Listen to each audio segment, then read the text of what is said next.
is required to consider all factors. Thank you, Mr. Speaker. Jan Logie. Thank you, Mr. Speaker. I'm proud to rise and speak on behalf of the Green Party on the second reading of the Social Security Fraud Measures and Debt Recovery Bill, and to express our opposition to this bill, which is an unqualified opposition to the moral redundancy that we see in this bill. We are working for a social security system that provides everyone with enough income to fully participate in their community and to live safe, healthy lives. This would be what a real investment approach would look like, and it would save us money in the long run. We support policies that are sufficient to ensure that vision, simple to understand and access, universal in their application, and equitable within a wider social context. We oppose this bill as it is not consistent with these values or this vision.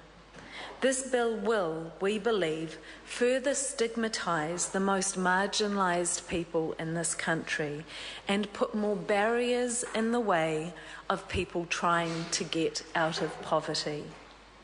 We currently have a system that identifies fraud and debt and has options for redress. You can believe that you want to maintain the integrity of the system and fight against fraud and oppose this bill. We do. Part of the motivation for this bill has been to remove the uncertainty around debt recovery that has been raised by court rulings that have highlighted human rights concerns. This bill removes some of the leniency that exists within the system in relation to debt recovery, which will result in less money in the hands of the poorest New Zealanders. It will treat debtors to MSD more harshly than debtors in other parts of our system, despite many people being in debt because the basic benefit levels are too low to enable them to provide the very basics of life. This bill imposes a new obligation on the Ministry to take all reasonable practical steps to recover debt. Over 2/3 of debt that the Ministry recovers is not a result of fraud. Let me say that again. Over 2/3 is not a result of fraud. Much of it is a result of administratively created overpayment. It is the interface between beneficiaries who are working part-time and reporting that work and the systems through the Inland Revenue Department. And a significant amount of debt is actually created by a mismatch of those systems rather than any doing of the beneficiary. And even more worryingly for me is that much of the debt is created because benefit payments are too low to enable people to live a normal life and to weather those normal shocks that many of us manage in our daily lives, like an appliance breaking down or a family crisis. And the basic benefit levels aren't enough to provide some very basic things. Often advances are given to people to pay for some of the absolute essentials in life, including things like washing machines, fridges, school uniforms, sanitary items, attending a family funeral, or even food. And the list goes on. And this is what we're talking about when we're talking about the debt. So I just want to give one example to try and make this real for the House. So a woman who ended up on the sole parent payment with her 2 primary-aged children because when she left her violent partner, her children were so unsettled that she needed to leave her job because she didn't have enough leave available to be able to be there for them when they needed her. She'd lost most of her furniture and most of her personal possessions when she'd left that relationship. So she was starting again without a job, trying to ease her children through this transition. So she got an advance to get some of the most essential items she needed to set up her house. And that money, the repayment of that costs in setting up her house, came off her benefit each week, which in turn meant she was struggling even more to keep the heating on, to put food on the table.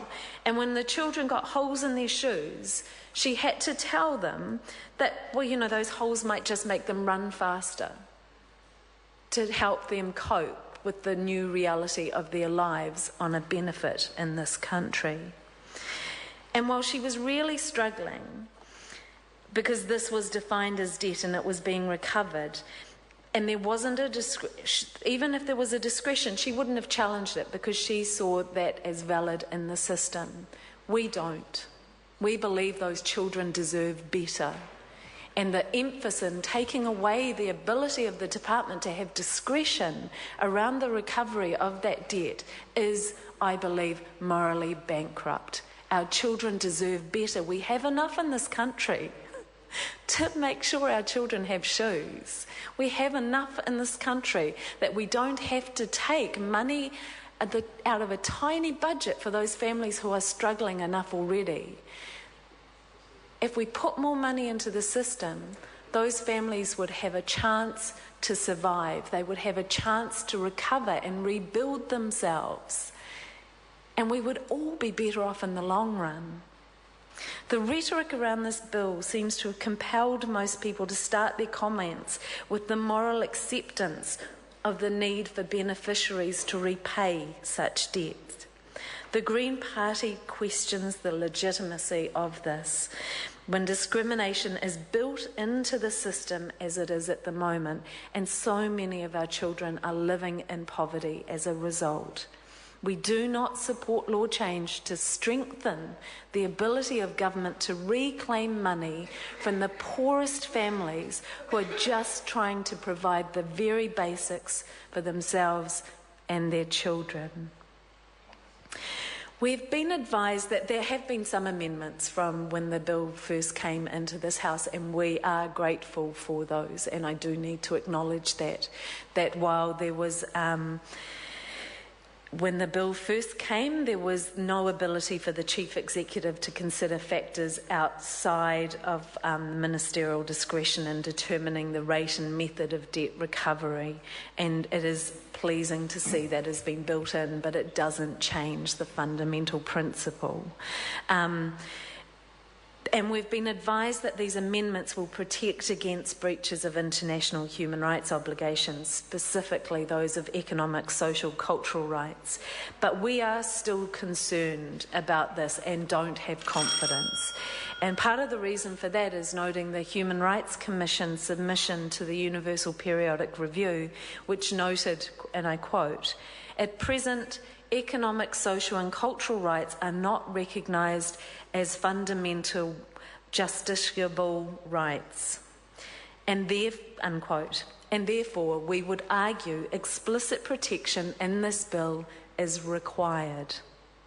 The refusal to consider the insertion of a clause to guarantee these rights is of considerable concern to us. Being told that the legislation will enable future ministers to insert such a clause in the directions is not a comfort." On another point, this bill also allows the ministry to recover a debt from the partner of a beneficiary when that debt has arisen from fraud that they knew, or they knew there was a risk that they were benefiting from that fraud. On this point, we are ambivalent. We believe that the current system of reclaiming the entire debt from the beneficiary, usually the woman, even when the partner has benefited from the money directly or indirectly, is unjust. We're also concerned that currently violent partners regularly use the threat of informing on a woman as a tool of abuse. And this is easy for them because currently the consequences fall entirely on the woman holding the benefit. But however, a huge, significant number of submissions raised concerns around domestic violence in relation to this bill. And while we've had previous government members assure us that the system is well protected to protect victims of domestic violence, that is not the experience we have had conveyed to us. We oppose this bill with pride. Alfred Naro. Thank you, Mr. Speaker. I want to take up the comments that were made by the Honourable Jan Logie when she talked about our